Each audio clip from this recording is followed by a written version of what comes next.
What's up, Tube? Welcome back to Guido's Chop Shop, the second best gel blaster channel on the tubes, and today I have something that is so big I've had to put my camera on stilts and the box still barely fits on my bench. This is the Feng what they call M14 EBR. Crystal bullet model. Alright, let's have a look what is inside this massive box. I can't even tell if you can see what's in because I can't even see the camera from where I'm sitting. So let's just open it up and get to it. Alright, that is my phone getting 100 messages. And this is what happens when you do YouTubes. This is a big blaster. It is a big boy. And it comes with a bipod. Whoa, spring loaded bipod. It's plastic, nylon and looks like some metal parts as well. I've never actually seen a gel blaster come with like a reasonable bipod. It seems that's not too shabby. It's not awesome, but yeah, better than nothing, I suppose. I'm gonna get this thing out. Oh my god, look at this. What is that? At least it's 11 volts, but we got the tiny little checkered batteries. It is 11 volts though. That's kind of cool. Let's pull this out of the plastic and hopefully, I think it's so big I probably won't even be able to get the whole thing in shot anyway. So I'll pull it out of the box and then we'll have a closer look at it. Probably the first thing that I've noticed about this thing is its sheer size. It is huge. I guess 1-to-1 with the real deal. I've never seen the real one, so I'm just making that assumption, but it is big. It is quite large. Let's take, I don't know if I can even, I'm not, what's in frame? The battery looks like it goes in the pistol grip down here. So I'm gonna pop that in and see what happens. Well, that kind of explains why it's got a small, one of those little tiny batteries, because it does have a fairly small pistol grip that it has to fit into. So that's probably why it's that size. I'm not particularly fond of having to cram wires into a tiny space, but it is what it is. Alright, now let's look at this thing. It is huge. There's what looks like some sort of switch here. So, being that I'm not familiar with how the EBR, oh there we go, look at that. Mag priming in the appropriate location. So that's obviously on and off. So safety. There we go. Alright. Does it have a semi? No, it doesn't. But given that it is an 11 volt factory, that's a reasonably slowish fire rate for something at 11 volts. So it is easy enough to modulate the trigger and achieve semi, so to speak. I can't even fit all this in the frame. The pistol grip seems to be a little bit wonky on the back here, like it just has a bit of a wiggle to it.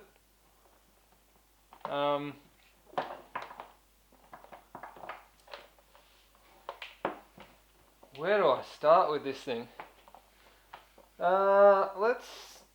Let's get a chrono reading on it first. Let's do that. I'll break out the chrono box and we'll chuck some gels in. One thing I've just noticed, I don't know if you can see, I'm just filling up the mag. Let me zoom out a bit. So I'm just filling up the mag. The door actually opens backwards from like a regular Gen 8. A regular Gen 8 door would open from the top and go down. And I've actually found on numerous occasions when I've been in the heat of the moment and I've just tried to jam a mag up into the mag well, that I've maybe caught that catch and torn it open and dumped a whole mag in trying to insert it. And that won't be an issue here because you're trying to insert it, it's always going to be pushing the thing closed. So that's kind of, that's an interesting feature. It's the first one I've seen that does that.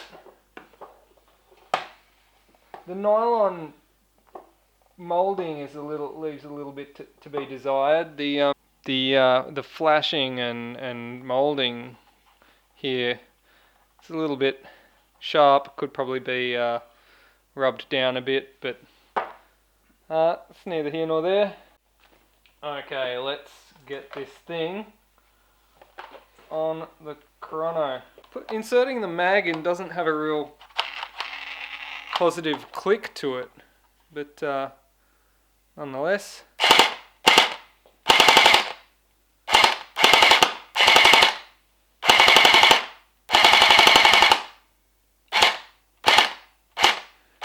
So it looks like we're sitting around the 200 mark there. If we get a, there was some outliers, but we're looking at about 200 FPS.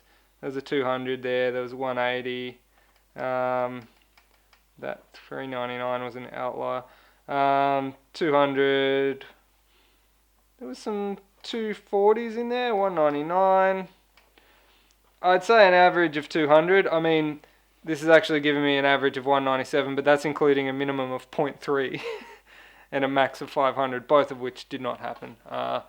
That's just a result of probably a bit of gel splattering back from my box. I've mentioned that I do chrono into a box, so it's not ideal in terms of getting consistent readings because I do get rebounds off the back of the box flying back through the chrono and messing up the measurements, but it is much better than having to clean up all of the gel all the time like I usually do. But 200 is, let's be real, it's probably a little bit low for something this big. So when you got something this big, you expect it to be a little bit more powerful than that. But it is Bing Feng, and it's very stereotypical of a Bing Feng made blaster. This is right up their alley. This is what they do. They make a nice nylon shell and then put just a standard sort of plasticky gearbox in it. Speaking of gearbox, let's get into this and have a look what is in there. One thing I noticed when putting the mag in was that the spring contacts are very springy, and this release didn't seem to have a real positive click. Yeah, kind of. It might wear in with time. I think fit and finish is probably not spectacular. But let's crack into this. Where shall I start on this massive beast of a thing? I guess I'm going to start by removing the pistol grip and removing this cute little 11-volt battery.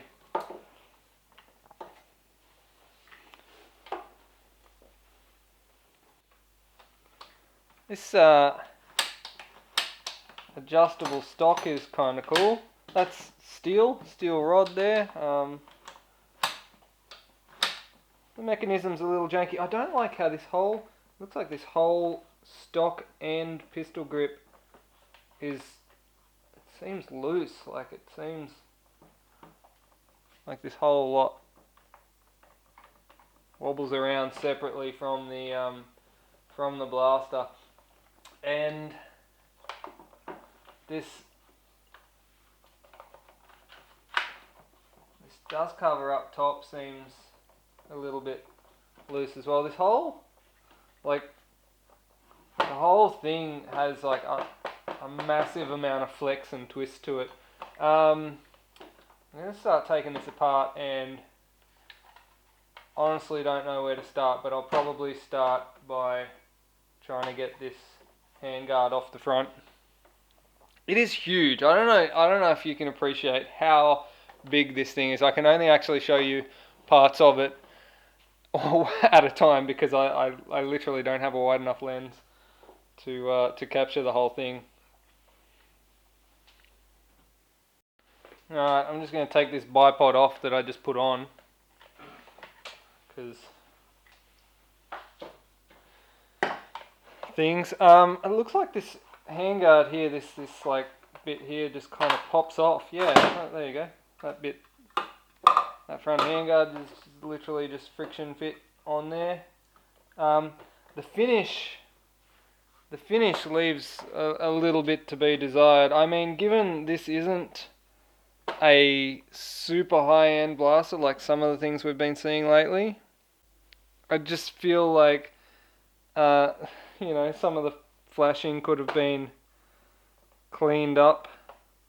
Some of the like you can see, just, I don't know, little bits of plastic still in there. Alright, I think I can see some screws here. I'm just going to start taking them all apart. Now, it looks like there's some Phillips head screws in the top of this that hold this upper handguard together, so I'm just going to pull them out.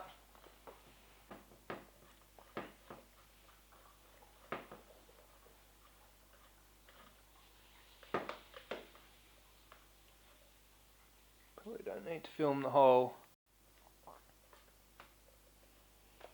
Alright, so there's 6 of these little self-tappers on the upper half of that handguard.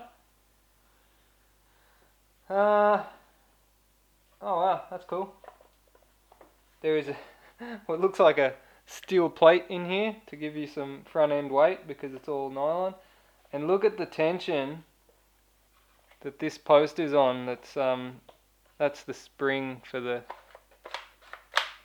charging handle. Get a load of that tension. Hang on, let me put some light in here.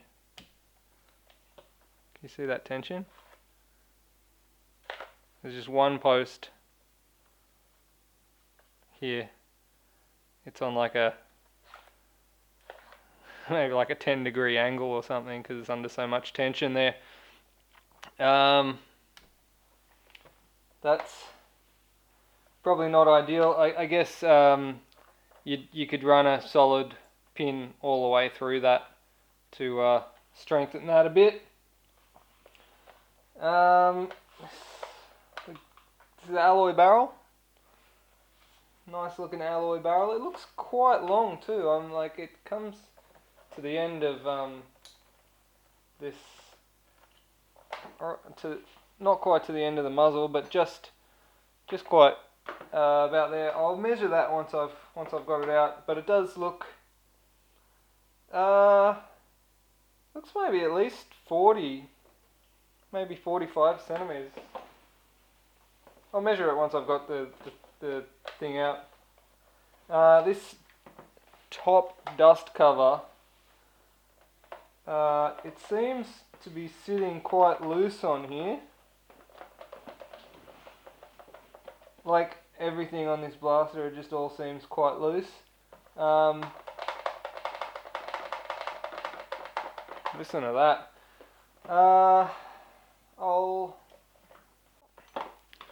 Alright, so I've taken out 1, 2, 3, 4 number 1 Phillips screws from the front part of the lower, and I've taken out 1, 2 Allen head screws, these ones, from this rear part, and now this thing should all split in half and probably actually looks like I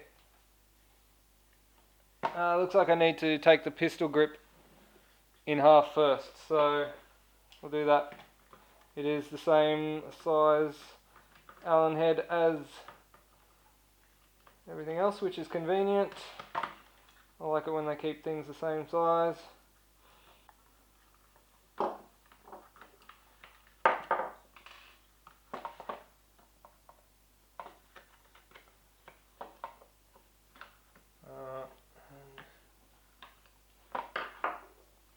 Two Phillips in the top. Alright, so by taking the screws out of the pistol grip, the whole pistol grip just sort of comes off, and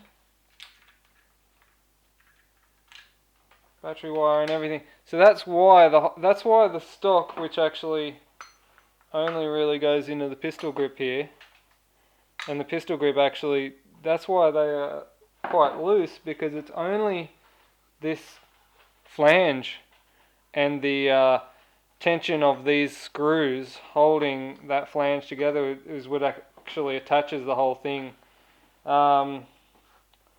which is interesting. Yeah, there's probably ways you could. Okay, now the top dust cover just comes off. So once you've removed this rear pistol grip, the top dust cover just releases, and that bit was quite loose as well.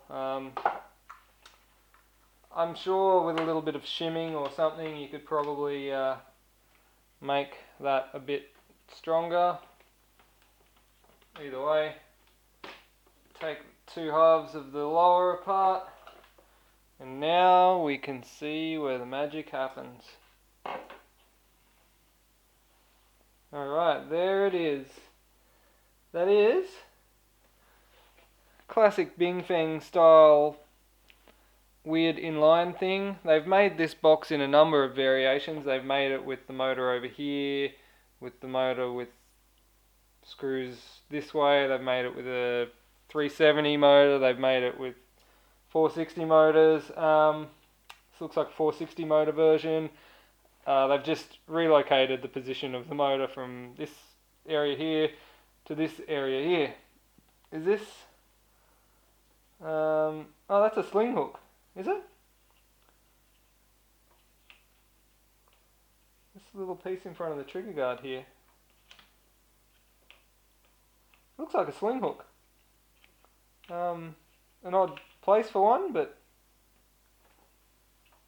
not that familiar with the ins and outs of the EBR egg and bacon roll.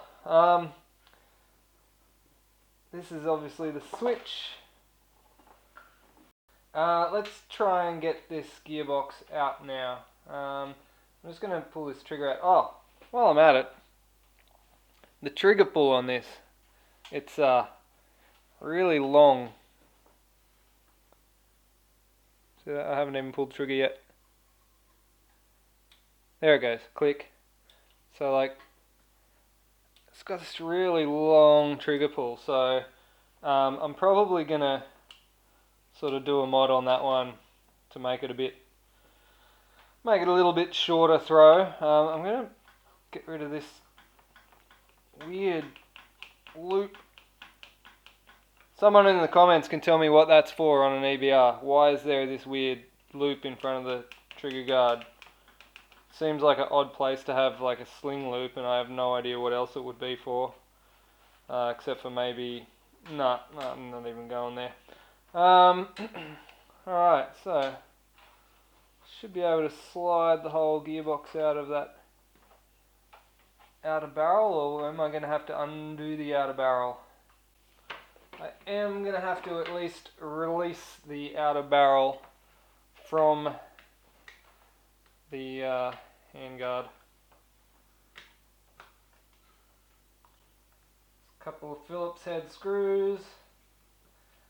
Feng always takes me back to the old days of gel blasters where you had like 100 self-tapped screws into plastic and another screwdriver down. Oh, I can get another one.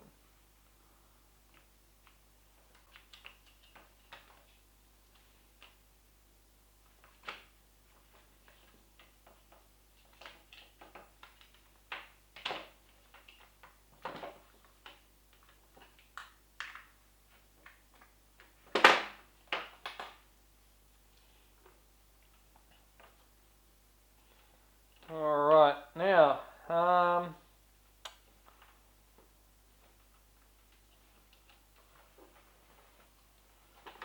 should be able to slide this outer off, yep, there we go.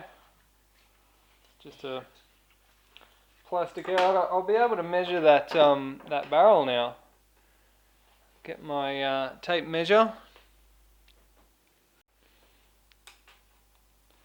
So it looks like 43 centimeter long barrel, and I will get the vernier out and measure the internal diameter. Alright, so the ID of the barrel,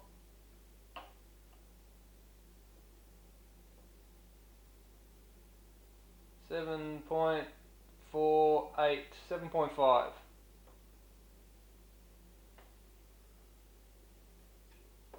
don't know if you can see that.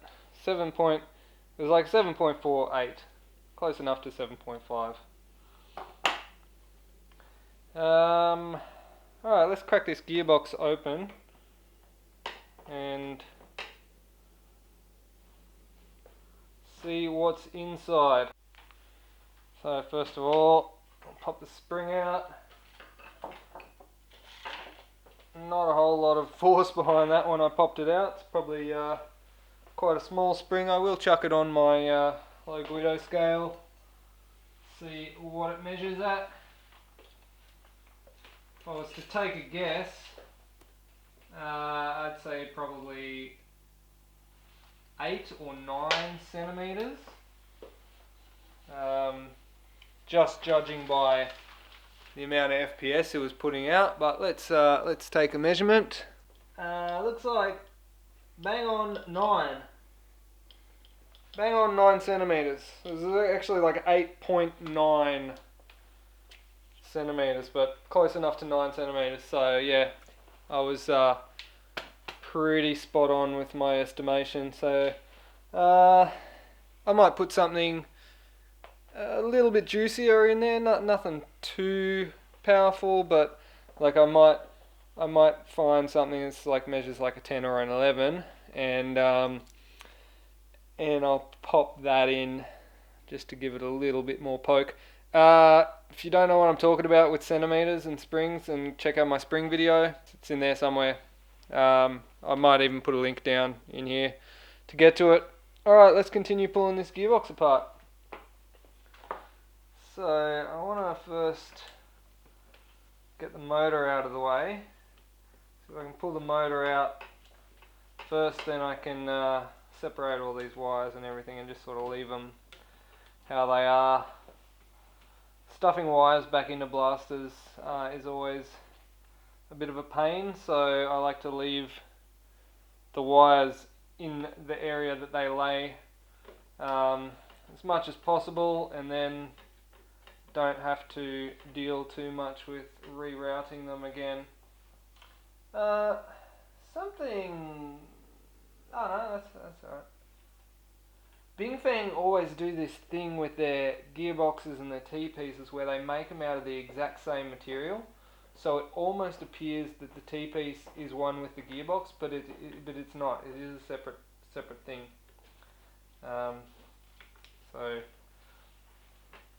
if you are pulling apart a Bingfeng gearbox, you can generally rest assured that T-piece despite looking like it. Oh, sorry, I haven't got my transparent hands on today. Sorry, I keep putting my hands in front of the gearbox when I'm working on it. You guys can't see what I'm doing. I try to use my transparent hands whenever I can, but I just don't have them on me today. So yeah, the T-piece does come separate, although it looks strikingly similar to the rest of the gearbox because it is made of the same material. Interesting little T there with a bit of a curve. Alright, so let's continue getting the rest of this gearbox apart.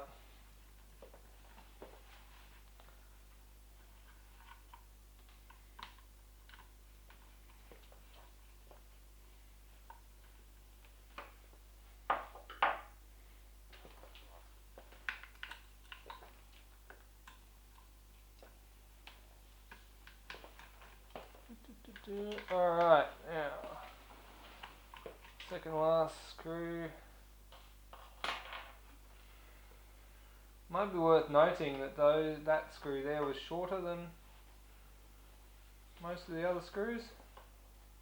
Interesting. Don't know why. That one was shorter. Weird.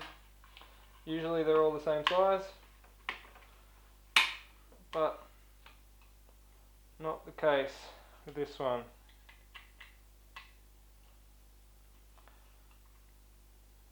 Ah yes, classic Bing Feng. Classic Bing Feng style. They do this thing with the motor cage, where the motor cage is held in. Basically the wiring that's soldered onto the motor. You can't take the box apart without desoldering the motor, is what I'm trying to say. Alright, I'm going to get in on that. Just a second while my soldering iron heats up. Alright.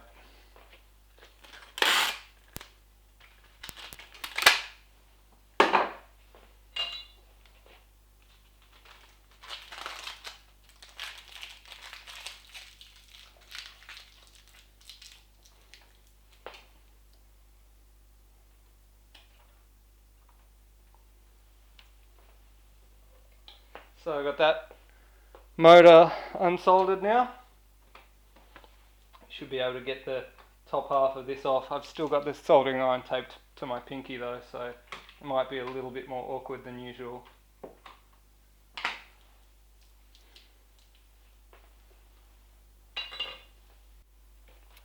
So as you can see here, pretty standard sort of nylon gears. It does look like they're made of the better type of nylon. I'm going to check this cylinder, check what sort of pressure we're getting in that cylinder, the O-ring. I'll probably change the O-ring anyway, so I'll do that, check that out. I'm just going to take it out and we'll work that out.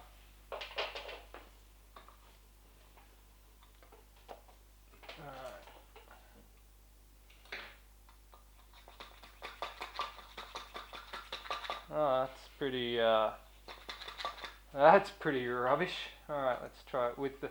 No, this is not going to get better with the nozzle.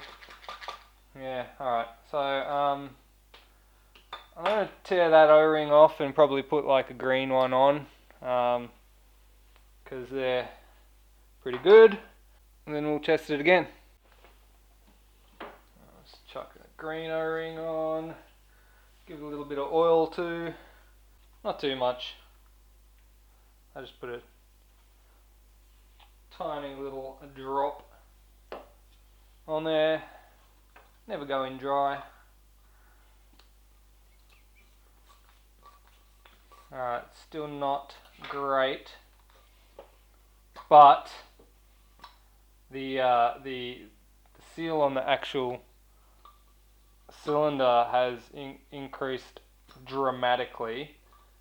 So like the leak that we're getting is in the actual nozzle. I do get a lot of people commenting that I shouldn't test the nozzle like this and I should test it like this. But like if it's already leaking like a sieve when it's like this, it's not actually going to be getting any better like that. So, I mean, ideally you should test like this really, with the nozzle forward in that and the whole barrel, but that's awkward obviously, and this is a lot easier, so you can do it in steps. Like if you're getting a good seal here, which I am, and then you whack the nozzle on and you're getting a good seal here, which I'm not, if you were to get a good seal there, then you could go to the next step of testing it there, but given that not really getting a great seal there, there's no point testing it further because you already know where your problem lies. I might like just put some grease in there. I don't have a nozzle to change, but I will put a little bit of grease in there that's like a thick grease that will not only help with lubrication of the nozzle here, but it also helps give a little bit of seal in that area as well. Alright, so put a bit of grease. You might be able to see it here. It is a darker colour on that, and it's not perfect, but it's certainly an improvement from what it was. Doesn't last forever, but when you don't have anything else available, and a little bit of grease goes a long way. It works in, as I said, in two ways. You get obviously lube on the nozzle, and you do get a little bit of an extra seal there as well. I mean, this looks like a pretty decent gearbox in terms of strength of the outer shell. It looks like it's made of a nice nylon, and all these parts are common parts that you can get from like Gen 8 type blasters. I do notice they've got the 6mm bushes here, and then bearings on the bevel gear, because obviously the bevel gear being the fastest spinning portion. So that's, I mean, generally if I do, I tend not to use bearings, but if I do use bearings, I use them in the bevel there.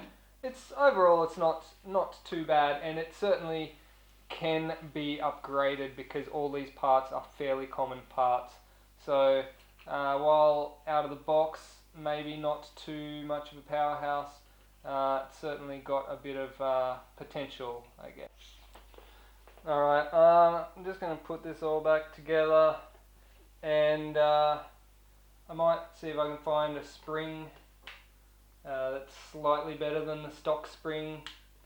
I don't have any like aftermarket springs, anything good kicking around, so I might see if I've got a stock spring that's just slightly better than the stock spring that comes in this one, and see if we can get, I don't know, something a bit better than 200 out of it. Hopefully, not expecting massive gains, but I don't know, just something a little bit better would be nice. I'm just going to edit this to the point where I've got all this blaster back together, and then we'll go from there. Alright, while I'm assembling this, one of the things that I thought I'd just show you guys, I've made a modification to the trigger switch, and I don't know if you can see it. I'll put a light on. Okay, here. So, standard trigger switch here is flat, and I've sort of bent this piece of metal in this shape. If you can see that, I might zoom in for you. Alright, there you go, you can see now the shape there. And so that's basically so that when that goes back in, the trigger pull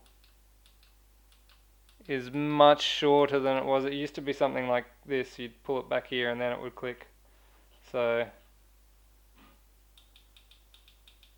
just, I don't know, just give it a bit nicer mouthfeel.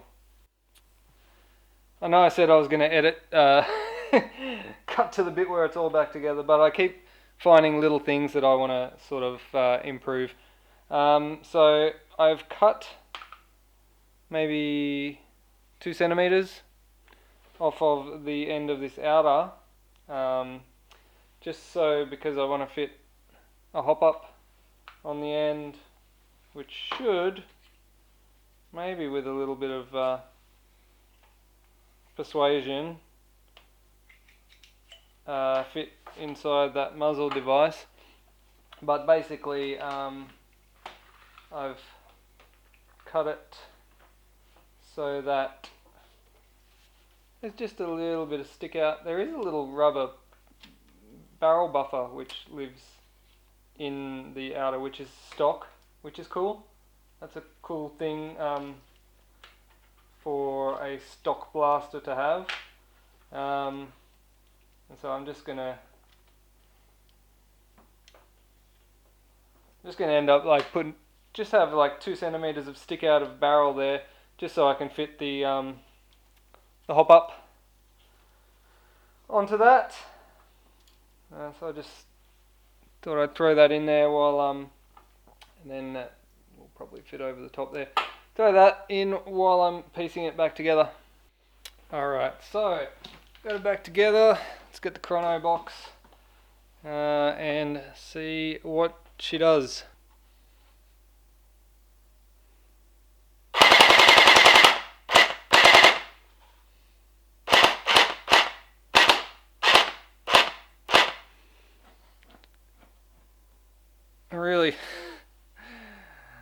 I really don't like this box in terms of some of the weird results I'm getting.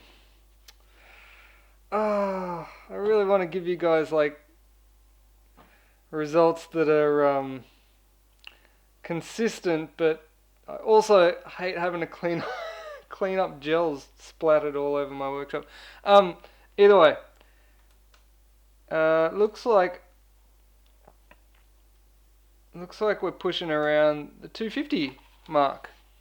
Let's give that another crack.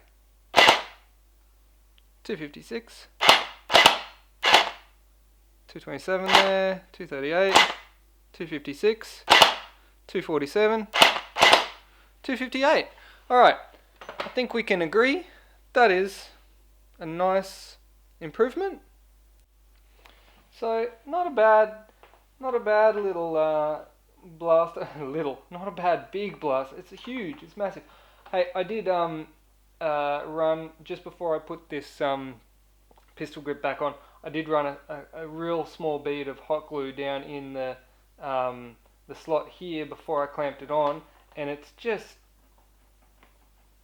given it just that little bit more support there, so this doesn't jiggle around. This was jiggling around like nobody's business before. The stock, the grip, everything was jiggling around. That's real nice and firm now. There's just a tiny bit of hot glue made all the difference. The top dust cover's still a little bit wobbly, but I could probably do a similar treatment down in there. Just a little bead of hot glue in there just to stop it from rattling around. All in all, I think it's, if you're into the EBR, it's a reasonable blaster. You could play with this. You could definitely get some decent range out of it with a hop up and a little bit of love in the gearbox department. It's classic Bing Feng. It's if you've ever seen a Bing Feng blaster, it's got Bing Feng written all over it. It's the nylon exterior lacks finishing.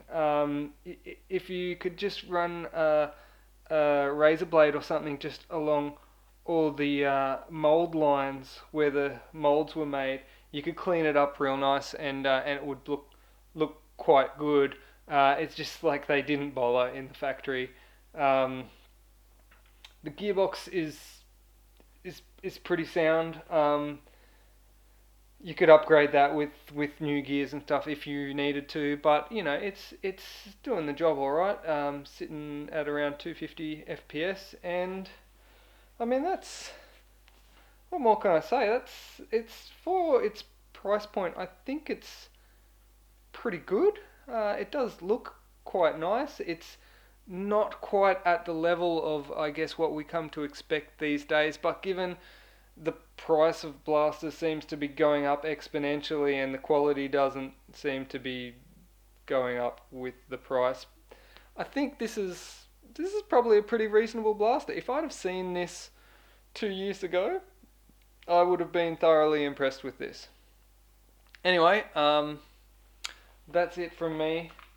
Don't forget to buy me a coffee, links down below, or hit up my Facebook DMs if you're keen for a patch. Yeah, what more can I say? There was something else I wanted. Oh, yeah, I did want to actually mention.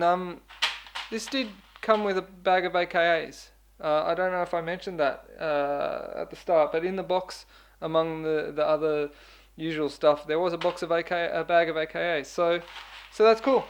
All right. Thanks for watching, guys. Peace.